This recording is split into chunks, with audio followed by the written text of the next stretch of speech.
Lunes 8 de julio del 2019, ¿qué tal? Muy buenos días, bienvenidos a su programa Contacto Directo. Empezamos revisando quiénes son hoy nuestros invitados y nos acompañan. Rafael Ollarte, constitucionalista. La interpretación de la Corte Constitucional respecto a la opinión consultiva de Costa Rica a la Corte Interamericana de Derechos Humanos sobre el matrimonio entre personas del mismo sexo. No hay vuelta atrás en el fallo de la Corte.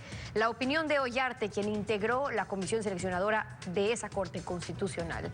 Además estará con nosotros Jorge Rodríguez, coordinador de la Comisión Nacional Anticorrupción, para hablar sobre la metida de mano en la justicia y el resultado de los concursos del correísmo, un sistema que permanece politizado y la lucha contra la corrupción que no despega con las iniciativas del Ejecutivo. Lo vamos a revisar.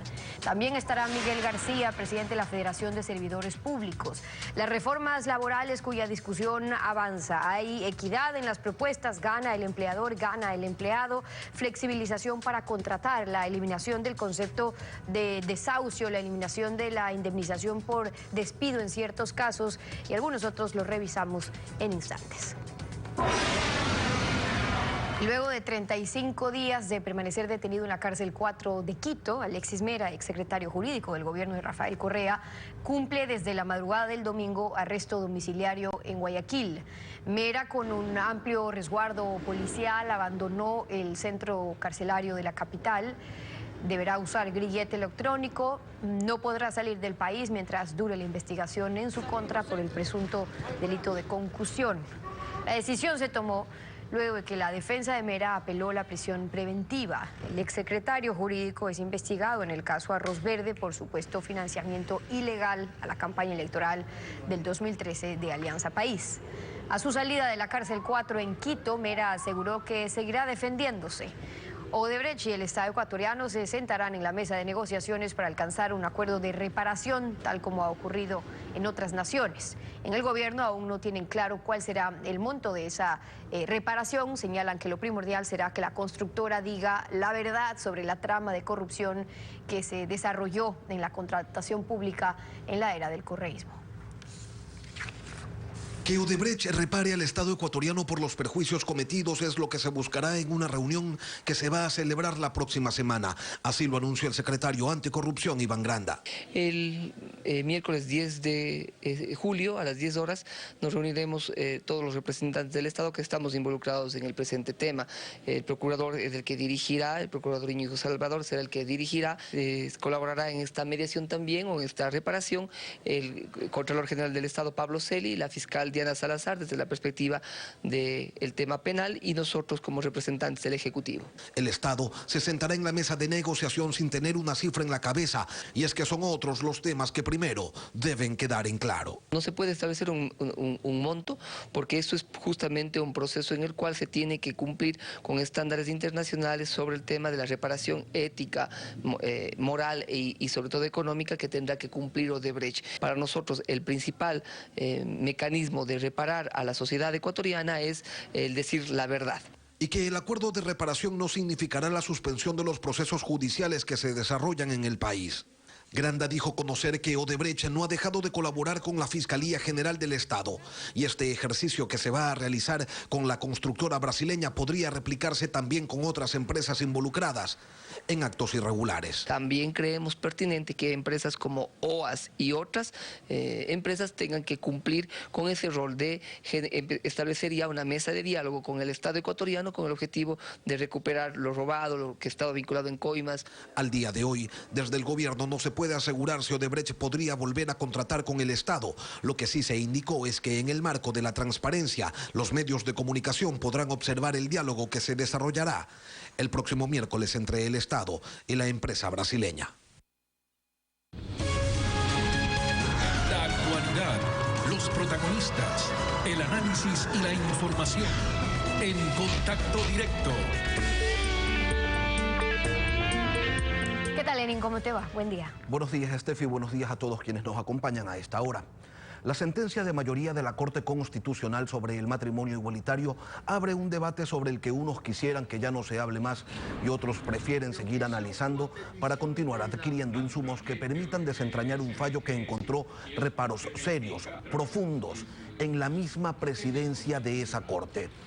razones, pero también juicios de valor están a la orden del día. Toda la gama de falacias han estado a mano de los activistas que de lado y lado, a ratos prefieren mandar de vacaciones los argumentos. Nos hemos llenado de posers. En redes sociales el postureo está a la orden del día. Acá vamos a los hechos, a la norma, a continuar escuchando las opiniones de quienes de una u otra forma están involucrados con este tema. Por ejemplo, el doctor Rafael Ollarte Martínez, constitucionalista, integró la comisión seleccionadora de la actual Corte Constitucional. Doctor, buenos días. Que con el fallo de mayoría sobre el matrimonio igualitario han prevalecido los derechos, dicen desde una orilla, pero ¿el matrimonio es un derecho?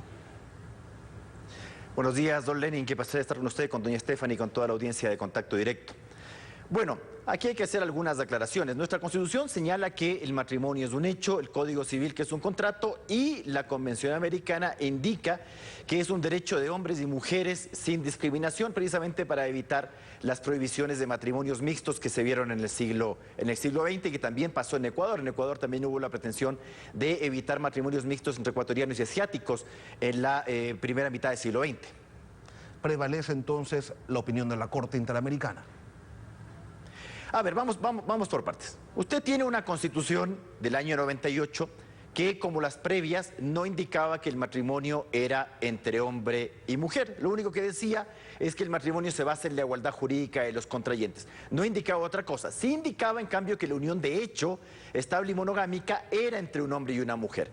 Cuando pasamos a la Constitución del año 2008 se produce una variante importante e indica que el matrimonio es la unión entre un hombre y una mujer que se basa en la igualdad jurídica de los contrayentes.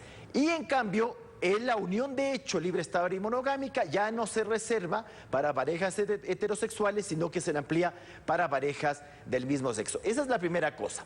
La segunda cosa que se debe considerar es que la Constitución del año 2008, a diferencia de las precedentes, no limita las facultades de la Corte respecto de qué actos normativos pueden ser materia de acción de inconstitucionalidad. Por esa razón, uno se preguntaba en inicio si la Corte Constitucional iba a indicar que le era o no posible pronunciarse sobre la constitucionalidad de la propia Constitución.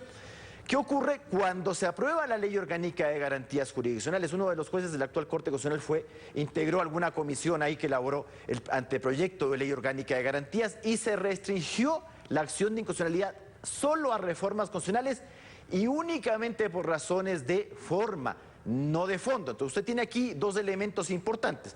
Tiene una Constitución que señala que el matrimonio es entre hombre y mujer, tiene una opinión consultiva que, nos guste o nos desagrade, amplía el matrimonio, incluso a las parejas heterosexuales, pero tiene unas normas que impiden que la Corte se pronuncie sobre la constitucionalidad de la propia Constitución.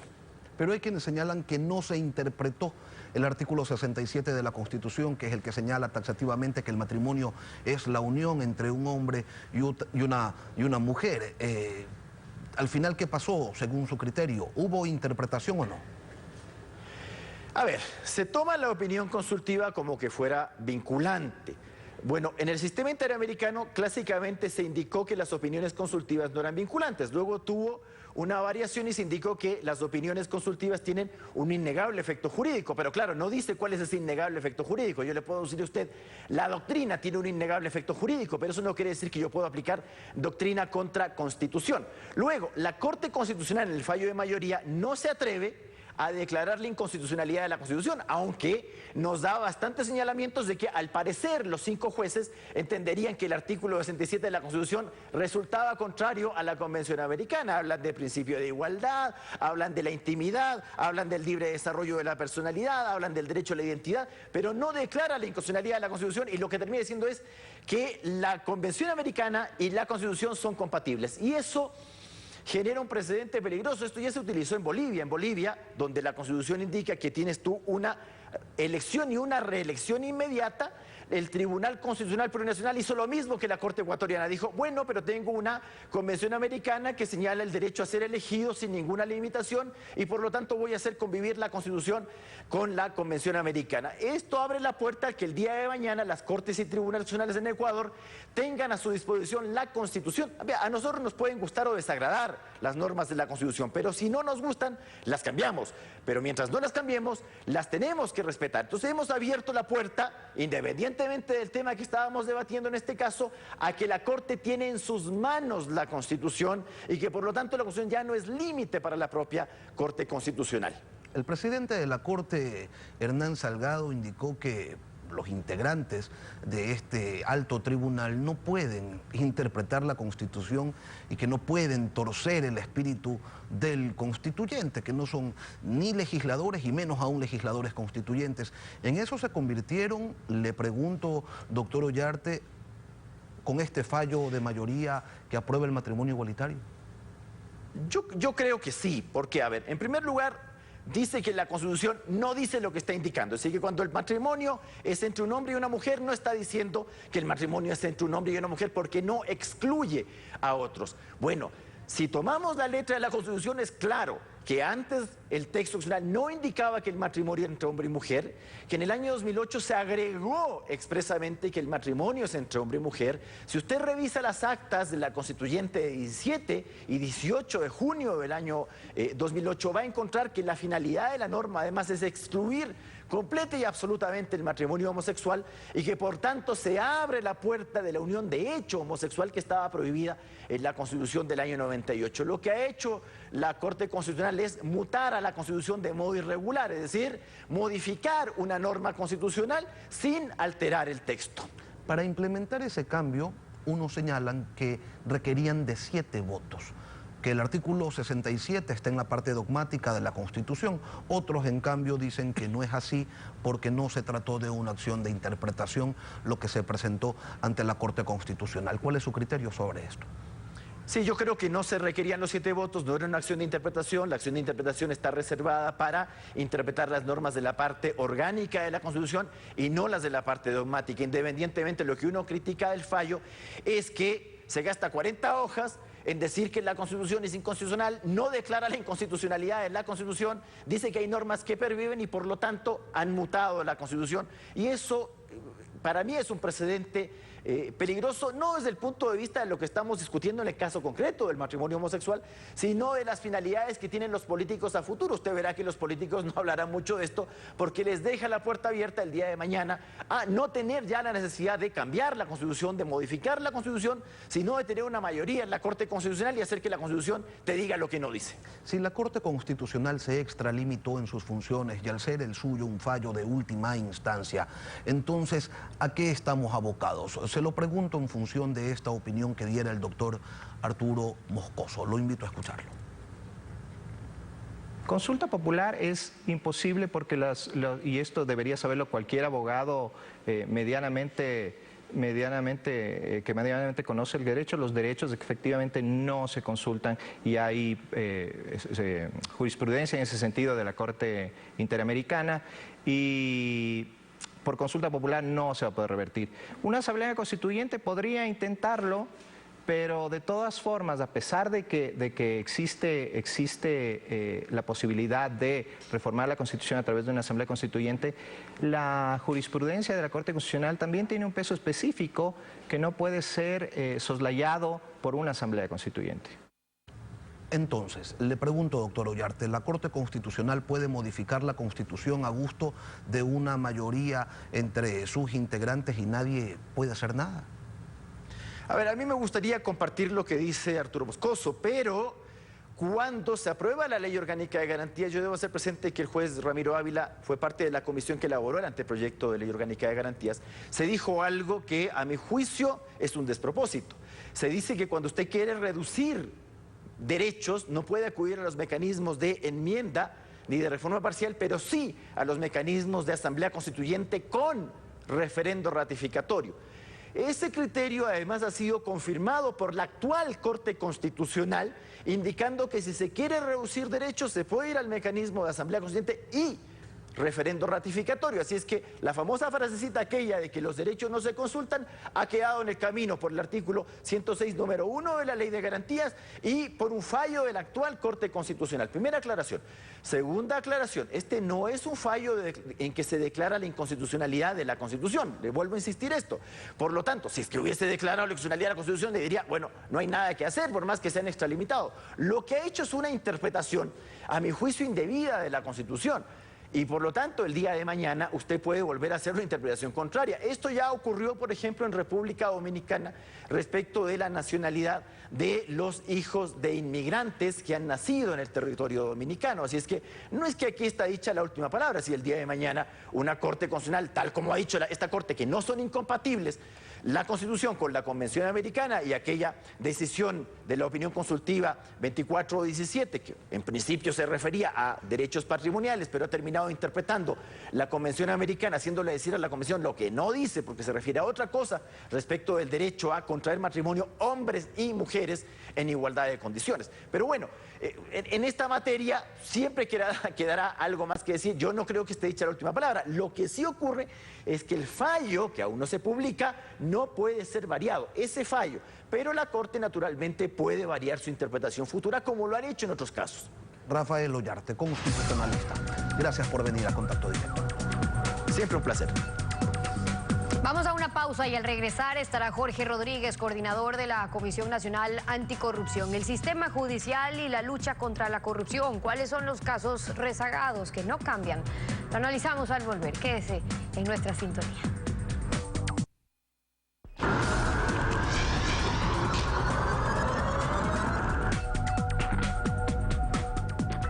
Jorge Rodríguez, coordinador de la Comisión Nacional Anticorrupción. Bienvenido a Contacto Directo. Buenos días, muchas gracias por la invitación. Buenos días. La fiscal Diana Salazar, el contralor y el delegado de la Procuraduría, Marco Proaño, presentaron su queja en contra de los jueces que dieron estas medidas alternativas al exsecretario jurídico de la Presidencia, Alexis Mera. Escuchemos lo que dijeron.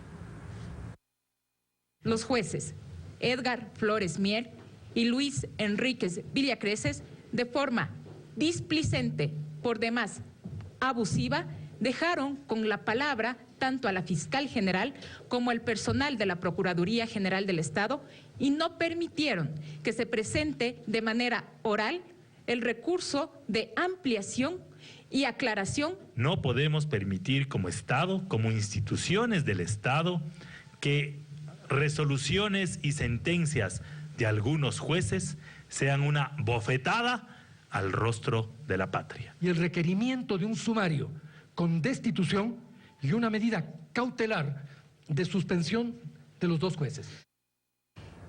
Piden entonces la destitución de los dos jueces, pero esto es solo una pequeña parte de la metida de mano a la justicia. Bueno, esto es realmente la fotografía instantánea en un momento después de 2 años de hablar de este combate a la corrupción.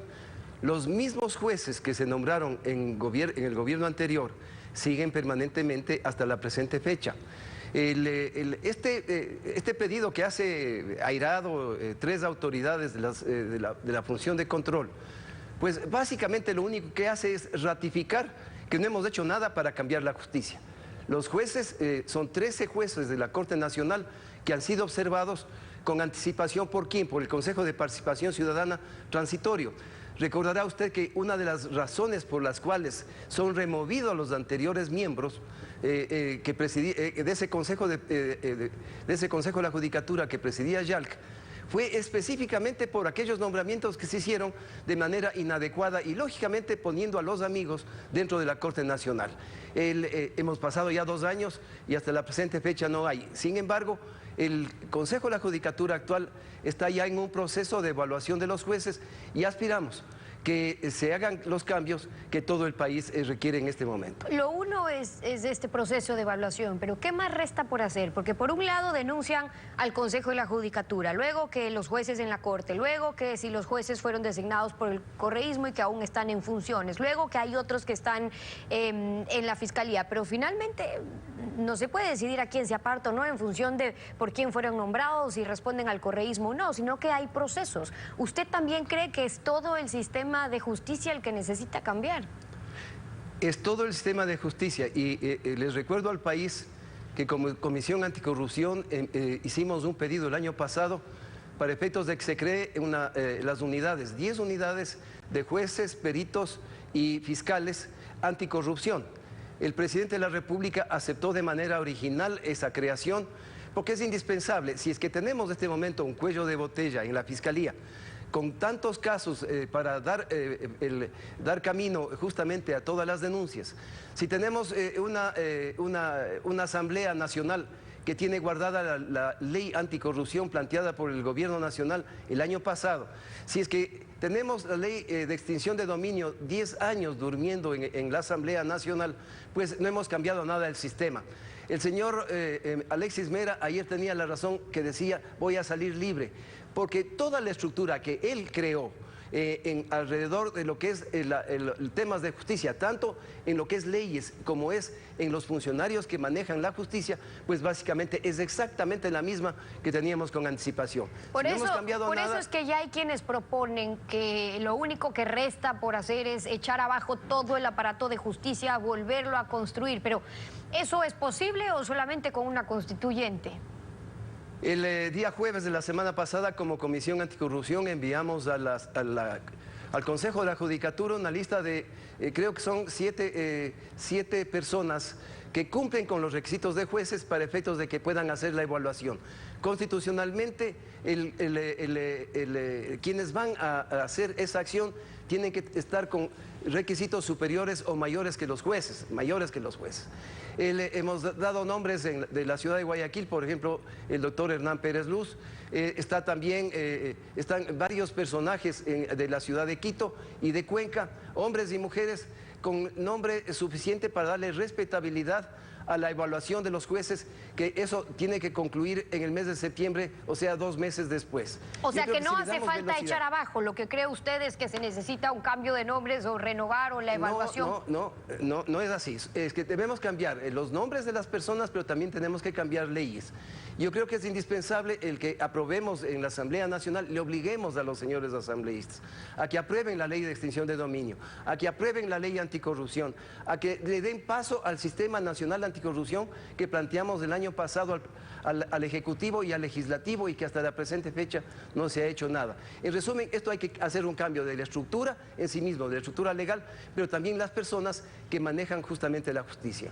Pero en la estructura, ¿es más por falta de ley? Es decir, ¿es legislación lo que resta por hacer o más bien ha sido la voluntad política cuando existen incluso instancias o entidades o una Secretaría de Transparencia o los mismos vigilándose a ellos mismos? Es decir, si es que el control está justamente bajo incluso una comisión internacional que tiene que trabajar de la mano del gobierno, quienes tienen que investigar son una dependencia del gobierno, pues los resultados de eso ya conocemos. ¿Falta legislación o falta independencia? Yo creo que son las dos cosas. El tema es que incluso esa comisión internacional a la que usted se refiere, pues básicamente no va a tener ningún resultado. Y no va a tener ningún resultado porque se hizo mal desde un inicio. Como se hizo mal desde un inicio, eso no va a funcionar y estaremos obligados a exigirle a la Asamblea que apruebe las leyes, a exigirle al Consejo de la Judicatura que modifique justamente la estructura ya en cuanto a lo que es las personas dentro de la Corte Nacional, para luego ir paso por paso, ir a las Cortes Provinciales y a una revisión de todo el sistema judicial. Pero yo creo que es indispensable, si no tenemos las unidades de anticorrupción de jueces, fiscales y peritos, todo esto va a seguir abarrotado en poder de las actuales autoridades y eso no va a caminar. Imagínese usted, solamente por las facturas falsas, el Servicio de Rentas Internas envió cerca de 500 denuncias. ¿Cuántos fiscales tenemos?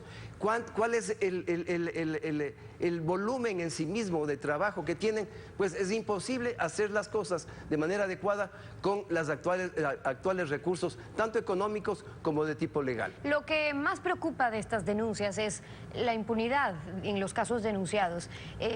Incluso en la queja que están presentando estas 3 autoridades, es que mañana puedan quedar en eso, en exhortos, en nada. Los casos que han denunciado ustedes, por ejemplo, incluso por los cuales les enjuiciaron en su momento, ¿en qué están? En etapa de investigación previa, y esto es vergonzoso. Son 4 años en donde hemos tenido que luchar con 5 fiscales, porque en este gobierno hemos tenido 5 fiscales y lógicamente cada cual tiene interés de darle velocidad a este tipo de temas, pero es imposible. No se puede trabajar si mantenemos la misma estructura que tiene la Fiscalía hasta la presente fecha. Si no se crean las unidades especiales anticorrupción, pues esto es básicamente imposible. El presidente de la República tiene que ordenar que se asignen los recursos presupuestarios para la creación de las 10 unidades a nivel nacional. Lógicamente con acciones y unas modificaciones que se requieren a disposiciones de tipo legal. Ahí son varios puntos, desde la creación de estas unidades, desde la evaluación de los jueces, la necesidad de más recursos.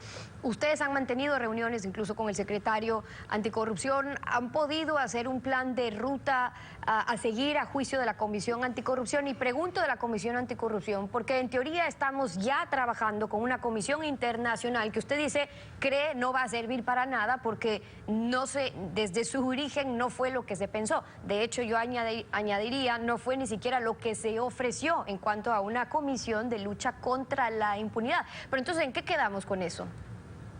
Bueno, primero yo prácticamente he suspendido las reuniones con esta comisión creada a nivel de la Presidencia de la República. No le vemos que está caminando. Y si no está caminando, pues tenemos que exigir desde la parte ciudadana justamente de que todo lo que se dijo en esta lucha contra la corrupción se haga. Hemos pasado 2 años, pero solamente de discurso. En este país de las mentiras, pues como que realmente nos tienen engatusados a los ecuatorianos.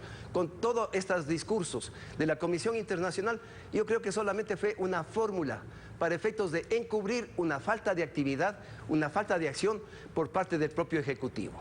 Jorge Rodríguez, coordinador de la Comisión Nacional Anticorrupción, hoy en Contacto Directo. Gracias por haber estado con nosotros.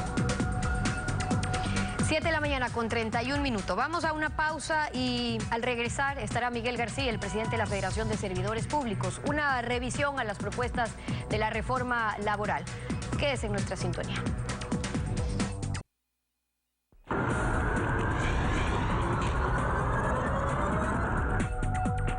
Mientras el gobierno se empeña en mejorar las condiciones macroeconómicas del país, hay cifras que se ven afectadas. Se dice que se tienen que modernizar las actividades económicas y que eso implica la flexibilización de algunos conceptos como el de la estabilidad laboral, entre otros. Miguel García, presidente de la Federación de Servidores Públicos, nos acompaña esta mañana. Buenos días, bienvenido a Contacto Directo.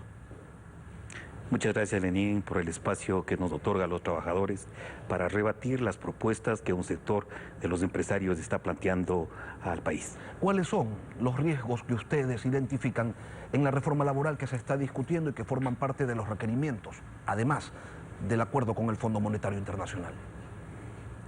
Bueno, el gobierno ha convocado a mesas de diálogo.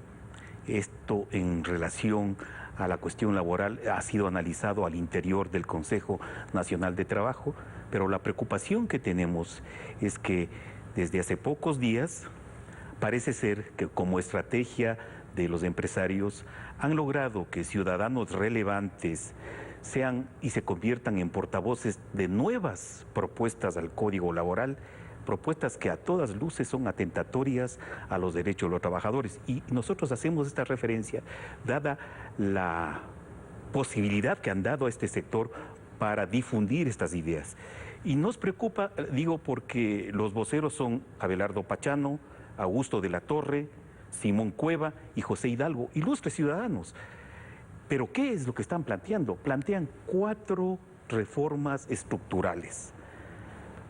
La primera, en el orden que han puesto en el documento ellos, racionalizar el costo de los despidos. Plantean los empresarios a través de estos voceros que despedir a los trabajadores no debería tener un costo si se despide antes del año y que cualquiera que sea el tiempo que laboren, si se les despide, el despido no puede superar el monto equivalente a 3 sueldos mensuales del trabajador.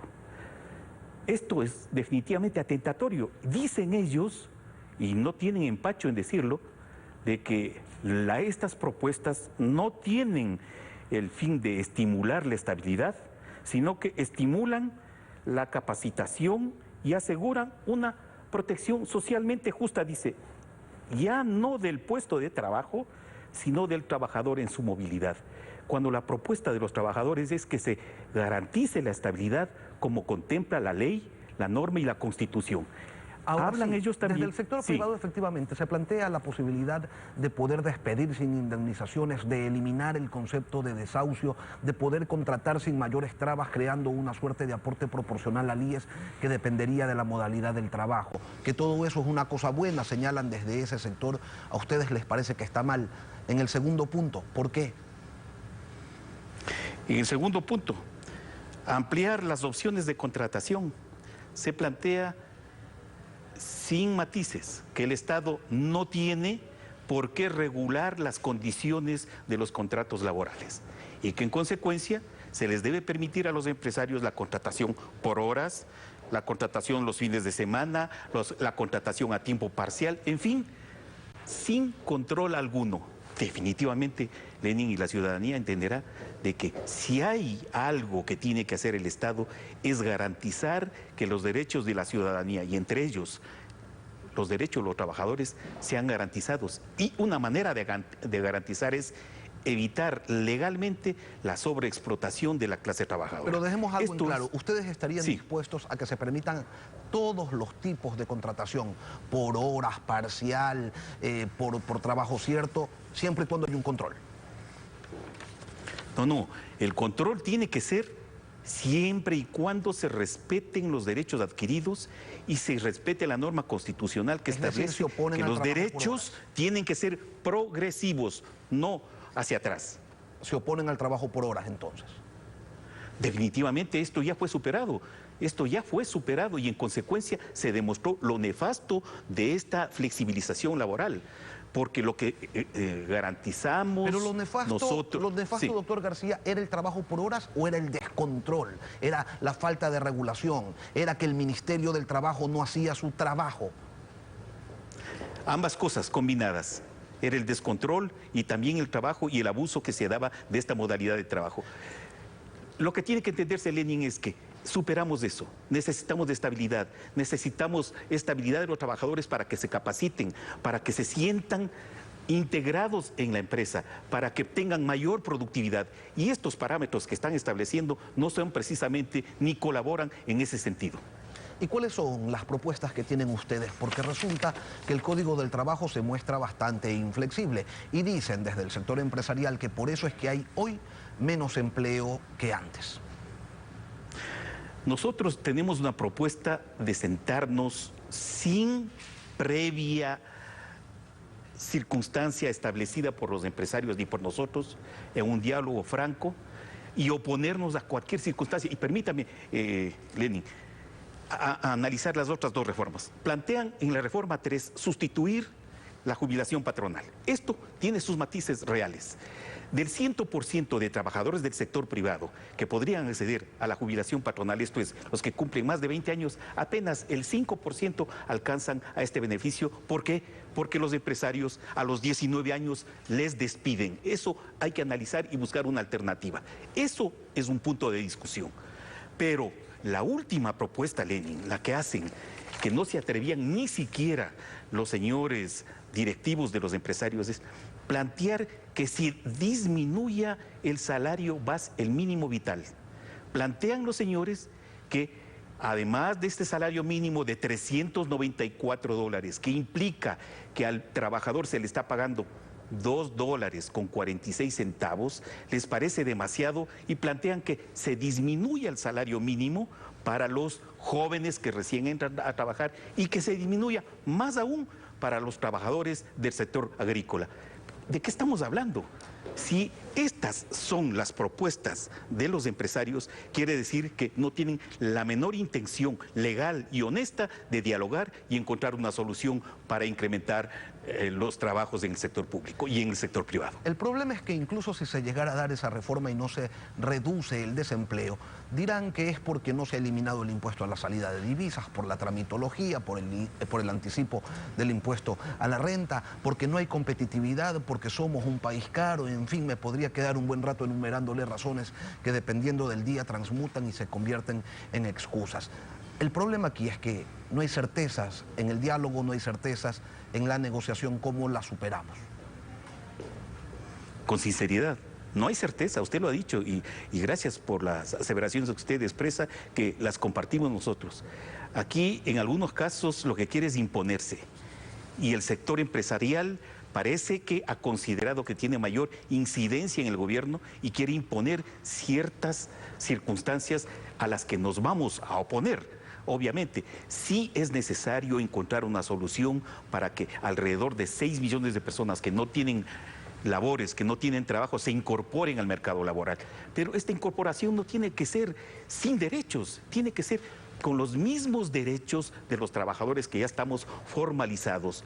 Por eso hemos conversado con la central sindical a que nos pertenecemos, a la Confederación de Trabajadores del Ecuador. Hemos conversado con el presidente del Frente Unitario de Trabajadores. Hemos expresado lo que íbamos a decir aquí y nosotros creemos que el gobierno tiene que oponerse a este tipo de iniciativas. Pero no tienen una sola propuesta concreta, doctor García, solamente son reactivos. No, tenemos propuestas concretas. Claro que tenemos. Por ejemplo, en los análisis y en los acuerdos que se habían dado en el Consejo Nacional del Trabajo, se habla de la propuesta de que para los emprendedores no rija un periodo fijo de los trabajadores. Y si es que fracasa esta iniciativa, que esta iniciativa no implique despidos o pago de despidos. Nosotros hemos planteado, cualquier reforma que se haga no debe atentar a los derechos adquiridos, no debe tener efecto retroactivo y además hemos solicitado que si se incorporan lo que ya se había acordado en ese consejo, se disponga una disposición transitoria que diga que si estas reformas no se reflejan con efectivos resultados de incorporación de nuevos trabajadores, queden derogadas e insubsistentes. Hay propuestas, las propuestas se dan en un marco de equidad y de sinceridad, no de imposición. Miguel García, presidente de la Federación de Servidores Públicos, gracias por venir a Contacto Directo. Gracias a usted. Estefi. Así concluimos esta emisión. A ustedes también, gracias a su confianza y sintonía. Nos volvemos a encontrar mañana, Lenin. Será hasta entonces, que tengan todos un buen día. Buen día.